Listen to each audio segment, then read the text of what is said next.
talk about.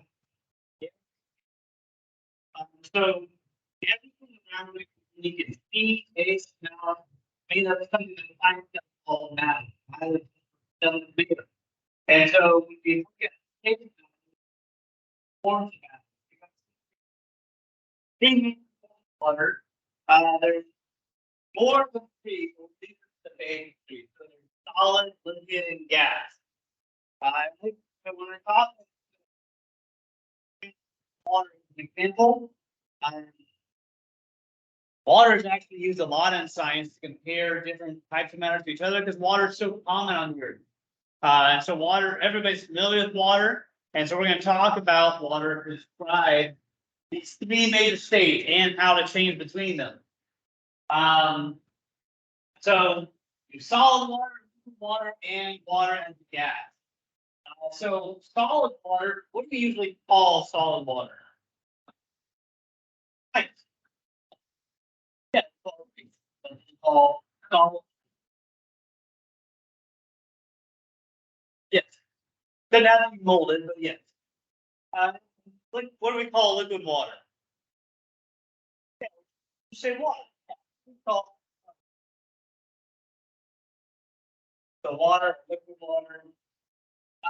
And then you got to think about what we call water as a gas. Yeah, vapor. It's called, we call it water vapor.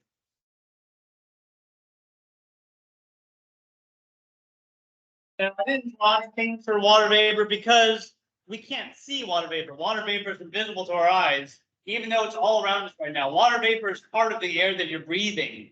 Unless you're somewhere that's really dry, like a hot desert, or if there's 0% humidity, there's always going to be water vapor in the air. So you're breathing water vapor in and out, but we can't see it. It's invisible. But just so we can put something on the board, put like little blue dots to show that it's incorporated in with the air around it. I didn't mean to make a dice that, but I kind of did. Okay, so we got our three states of matter. And so let's talk about the transitions between these states. My kids are drawing it today.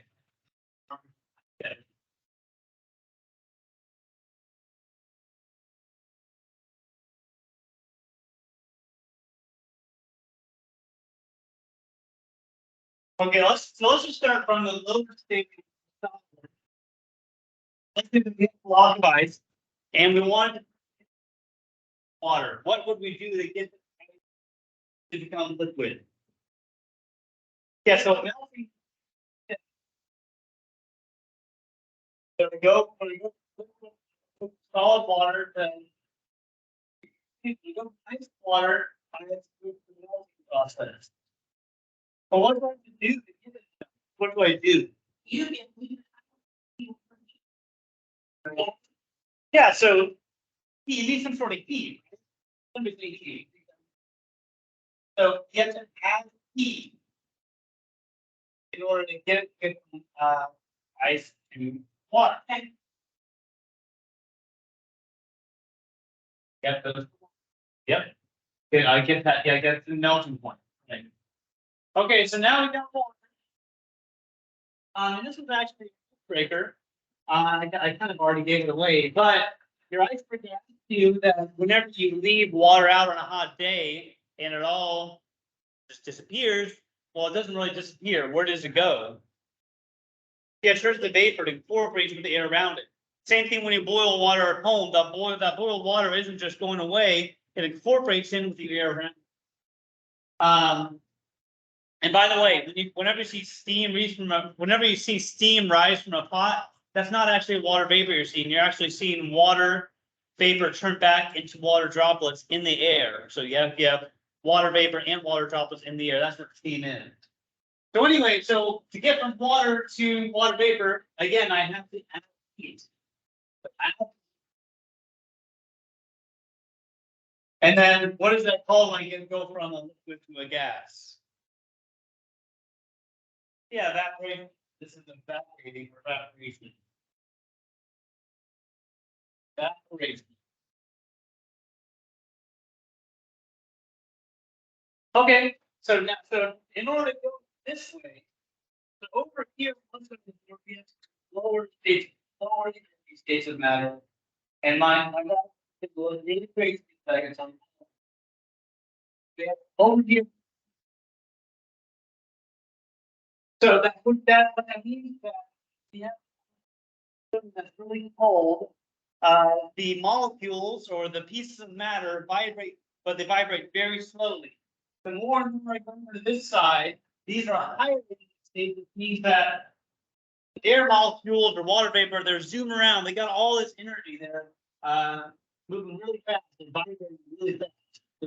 On this side. And the reason that is because we have to be added to get to this point.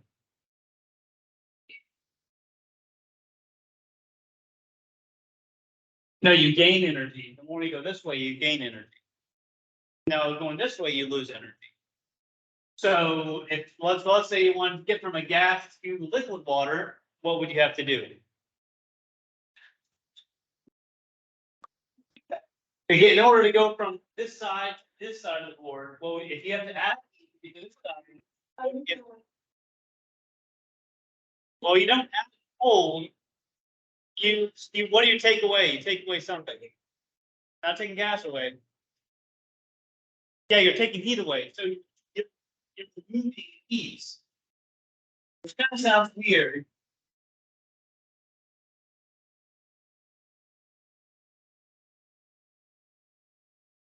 Yeah, for example, water, I need heat. Every ice tray into your freezer, you're not giving it cold, you're taking away heat. Have you guys ever maybe accidentally touched the coils in the back of your fridge while it's running? How do those coils feel? Yeah, they're hot. So I mean, don't burn yourself. But if you want to try it at home, when you go home, reach behind your fridge and see if it feels hot or warm. What's going on is that you have fluid going through your refrigerator and your freezer, and that fluid is taking the warm air, and it's expelling all the warm air out of the back coils. And that's actually why you can't use your freezer to warm up your house or to cool down your house in the summer, is because all of that hot air still has to go somewhere. So your refrigerator is moving heat. So let's talk about these steps. So going from a gas to a liquid, there's a name for that. What's that called? The S word. Condensation. There you go. Condensation. And then if you're going from a liquid to a solid, what is that called?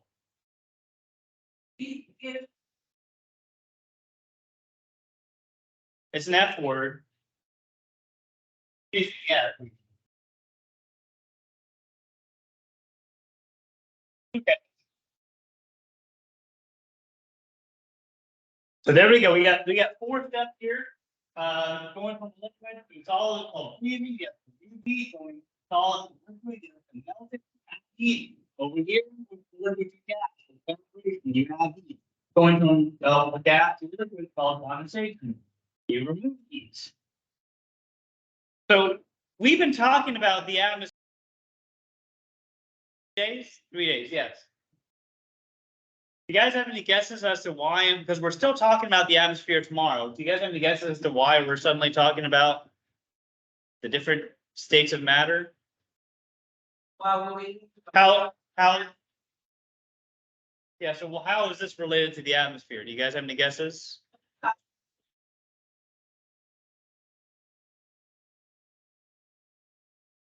Well, the atmosphere is made of air. So why are we talking about liquid and solids? Yeah, the weather happens, right? We have rain and we have snow, and that all happens in the air somehow. So somehow all this happens above us. That's what we're going to talk about tomorrow. Tomorrow we're going to talk about the water cycle. So tomorrow we'll talk about how all this relates to the atmosphere.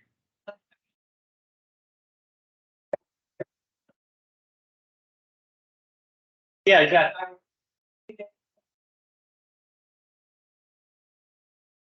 Yeah. Yep. Right. Exactly. Yeah. So far we're talking about 4 steps. We're talking about batteries. So there are occasions where something can skip the liquid phase and go directly to the gas phase, and the opposite too, the gas will go directly to being solid. So with water, it doesn't make often it can under certain special circumstances. But have you guys ever seen with or played with dry ice before?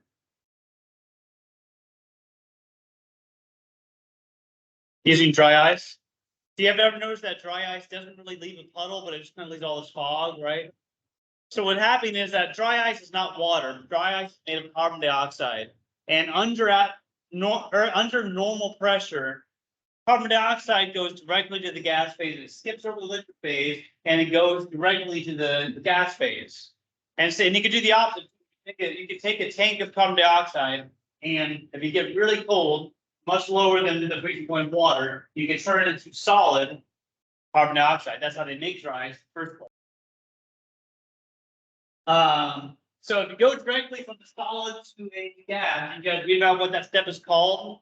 Go solid to gas. Yeah, there you go. Sublimate. The solid to gas is called sublimation. Gas to solid. Yeah, it's called deposition. Yes.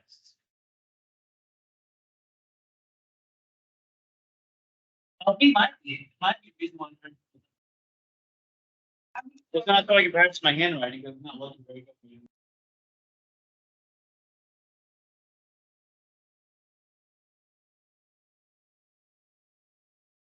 Or you guys can pause the video here if you want to look at that. Okay. I'm gonna go and stop the video.